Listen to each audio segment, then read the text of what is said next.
मौजा TV official के मोहतरम देखने और सुनने वालों, अस्सलाम वालेकुम। प्यारे दोस्तों, कुत्ते कब्रिस्तान में एक कब्र पर भौंकते थे। कब्र खोली गई तो अंदर के मंजर ने वहां मौजूद लोगों की चीखें निकलवा दी। इस वीडियो को देखकर आपके भी होश उड़ जाएंगे दोस्तों, क्योंकि ये तो तय है कि हम सब ने एक ना एक दिन इस दुनिया फानी से चले जाना है, मर जाना है और सबकी मंजिल एक ही है। मगर ये वीडियो आपकी सोच बदल कर रख देगी, इसलिए इस वीडियो में हमारे साथ आखिर तक जुड़े रहिएगा। और आगे बढ़ने से पहले कंफर्म जरूर कर लें कि आपने हमारा चैनल मौजा टीवी ऑफिशियल सब्सक्राइब कर रखा है। नहीं किया तो फौरी सब्सक्राइब करते हुए बेल आइकन को क्लिक कर दीजिएगा, ताकि हमारी आने वाली मजीद वीडियोस का नोटिफिकेशन बर वक्त आपको मौसूल होता रहे। तो आइए आगाज करते हैं आज की वीडियो का। दोस्तों, एक गांव में एक नौजवान गांव से बाहर एक फैक्ट्री में नौकरी किया करता था। लिहाजा उसे गांव से निकलकर चंद मील दूर के फासले पर अपनी फैक्ट्री का सफर तय करना पड़ता था। और ये नौजवान किसी भी गाड़ी या सवारी का सहारा नहीं लेता था, बल्कि रोजाना पैदल ही अपने काम पर जाया करता था। और उसका ये कहना था कि रोजाना पैदल जाने से मेरी वर्जिश भी हो जाती है और मैं अपने आप को फिट भी महसूस करता हूँ। अब क्योंकि उसका गुजर गांव के खेतों और हरियाली में से होता था, तो ये खुद को इंतहाई ताज़ा महसूस करता था। गांव जाने पर एक कब्रिस्तान भी मौजूद था, इसीलिए ये हर रोज वहाँ से गुजरते हुए कब्र वालों को सलाम करता था और उनके लिए दुआए मग़फ़िरत करता था। लेकिन दोस्तों, पिछले तकरीबन 3 दिन से उसके सामने एक अजीबोगरीब वाक़या पेश आ रहा था और उसे समझ नहीं आ रहा था कि इस मामले की आखिर वजह क्या है। और वो यही सोच रहा था कि मुझे यहाँ से गुजरते हुए तकरीबन 10 साल हो गए हैं, लेकिन आज तक तो ऐसा कभी नहीं हुआ। असल में दोस्तों, पिछले 3 दिन से उसके सामने कुछ यूं हो रहा था कि जब भी वो कब्रिस्तान के बाहर से गुजरता था तो उसको कब्रिस्तान के अंदर से कुत्तों के भौंकने की तेज तेज आवाज आया करती थी। वो बड़ा परेशान था कि आखिर कब्रिस्तान में कुत्ते कहां से आ गए और इतनी जोर जोर से आवाज क्यों निकालते हैं, क्योंकि कब्रिस्तान को तो वैसे भी शहर खामोशा कहा जाता है। और फिर इस खामोश शहर के अंदर ये कुत्ते इतने ज्यादा जोर जोर से क्यों बोल रहे हैं। अब इसकी परेशानी दिन ब दिन बढ़ती ही जा रही थी और अब 3 दिन गुजर चुके थे। आखिरकार उस नौजवान ने ये फैसला किया कि आज वो कब्रिस्तान के अंदर दाखिल होगा और देखेगा कि आखिर किस जगह पर खड़े होकर ये कुत्ते भौंक रहे हैं और आखिर माजरा क्या है।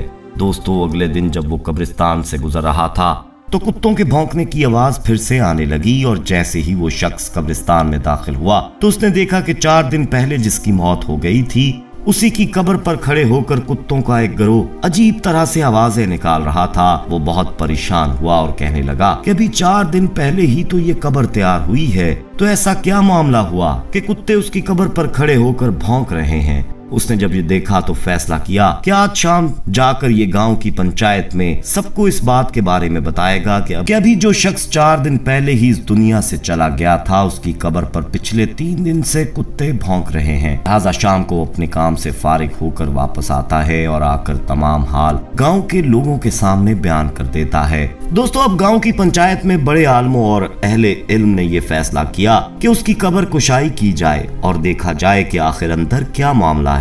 और उसके लिए पहले गांव वालों ने मुर्दे के घर वालों से इजाजत लेना मुनासिब समझा। चनाचे ये लोग उसके घर पहुंचे और घर वालों से तमाम हाल बयान किया। तो उस शख्स के भाई ने कहा कि अगर आप ये देखना चाहते हैं कि अंदर मामला क्या है तो हमारी जानिब से आपको इजाजत है, लेकिन हम आपके साथ नहीं जाएंगे। आप खुद अकेले जाकर उस कब्र को खोल कर देख सकते हैं। दोस्तों, लोगों के लिए ये बड़ी हैरानी की बात थी कि एक भाई अपने ही भाई की कब्र को खोलते वक्त वहाँ मौजूद न हो, लेकिन लोगों ने इस बात पर ज्यादा गौर करने की बजाय ये सोचा कि पहले कब्र खोलकर देख लेते हैं कि आखिर क्या माजरा है। लिहाजा दोस्तों, उसके घर वाले तो साथ में नहीं गए, लेकिन गांव में काफी तादाद में लोग कब्रिस्तान पहुंच चुके थे और कब्र खोलने का सामान भी वहां आ चुका था। और जब उस कब्र को खोलने का अमल शुरू किया गया तो जो कुत्ते पिछले कुछ दिनों से उस कब्र पर खड़े होकर अजीब अजीब आवाज निकाल रहे थे, वो भी आसपास मौजूद थे और वो कब्र के आसपास मंडलाते रहे और गाँव वालों को देखते रहे।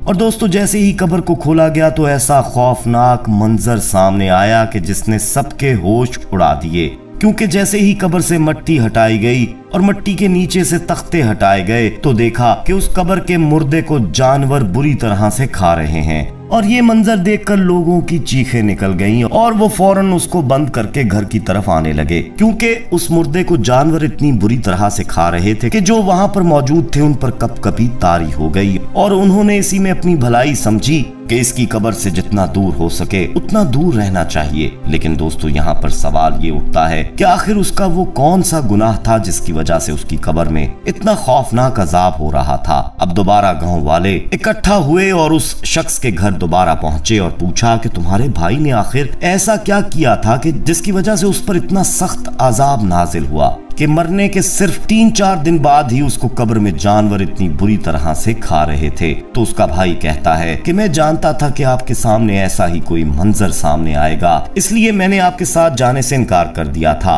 क्योंकि मैं इसकी वजह जानता हूँ। लोगों ने सवाल किया कि बताओ आखिर इसकी क्या वजह है। तो उस शख्स ने कहा, मेरा भाई कोई शरीफ आदमी नहीं था, वो तो दरअसल एक शराबी आदमी था जो कि सारा दिन शराब के नशे में पड़ा रहता था। ना उसे घर की परवाह थी और ना ही घर वालों की। उसकी जिंदगी का मकसद सिर्फ अयाशी करना था और वो शराब पीकर अपने रिश्तों के मानी भी भूल चुका था। यहाँ तक कि वो मेरी माँ को गालियां देता था और बाप के साथ भी लड़ाई झगड़ा किया करता था। और जब उसे शराब पीने के लिए पैसे नहीं मिलते थे तो वो ऐसे बदतरीन गुनाह करता था जिसके बारे में मैं आपके सामने बयान भी नहीं कर सकता। ये वो तमाम गुनाह थे जिसकी वजह से उसकी कब्र में इतना खतरनाक अजाब मिल रहा है और हम जानते थे कि उसका अंजाम इसी तरह का होने वाला है।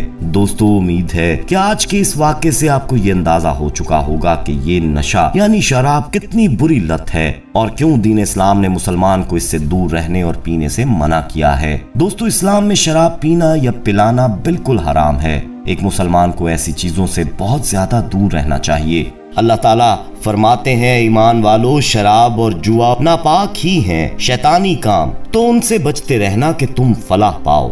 और दोस्तों, अहादीस में शराब पीने की इंतहाई सख्त वईदें बयान की गई हैं, जैसा कि हजरत अंस बिन मालिक रज़ियल्लाहु ताला अन्हु फरमाते हैं, हजूर अक़दस सल्लल्लाहु अलैहि वसल्लम ने शराब के बारे में 10 शख्सों पर लानत की। शराब बनाने वाले पर, शराब बनवाने वाले पर, शराब पीने वाले पर, शराब उठाने वाले पर, जिसके पास शराब उठाकर लाई गई उस पर, शराब पिलाने वाले पर, शराब बेचने वाले पर, शराब की कीमत खाने वाले पर, शराब खरीदने वाले पर, जिसके लिए शराब खरीदी गई उस पर। और हजरत अबू मालिक अशरी रज़ियल्लाहु ताला अन्हु से रिवायत है कि नबी अकरम सल्लल्लाहु अलैहि वसल्लम ने इरशाद फरमाया, मेरी उम्मत के कुछ लोग शराब पिएंगे और उसका नाम बदल कर कुछ और रखेंगे, उनके सरों पर बाजे बजाएंगे और गाने वालियां गाएंगी। अल्लाह ताला उन्हें जमीन में धंसा देगा और इनमें से कुछ लोगों को बंदर और सूर बना देगा। प्यारे दोस्तों, दीन इस्लाम ने अपने मानने वालों को हर उस अमल और आदत से रोका है जिससे उनका माली और जिस्मानी नुकसान वाबस्ता हो